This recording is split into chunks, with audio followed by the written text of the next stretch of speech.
Hi, this is Professor Griggs, and I wanted to welcome you to our Writing 391 class and just provide you with a quick overview of the course. Throughout the course, we will be writing 4 assignments about a topic that you choose and based upon research that you find. So in this week before we officially begin, feel free to take a look around the classroom, go ahead and introduce yourself, take a look at what's going on in week 1, but also definitely think about a topic that you're going to be interested in researching.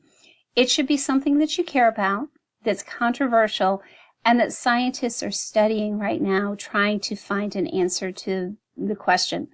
Topics I've had students deal with in the past were whether or not coffee reduced the likelihood of developing diabetes, what parenting style was best for raising a child, whether violent video games really made people more violent, and what management style is best for someone who's managing a group of remote workers. There's lots of options. And the thing is, definitely look to find one that interests you, that you can be passionate about. That will make this a lot more profitable to you. Again, as we go through this week, welcome. I look forward to getting to know each of you better. And if you have any questions, please do let me know. Otherwise, have a great week. Take care.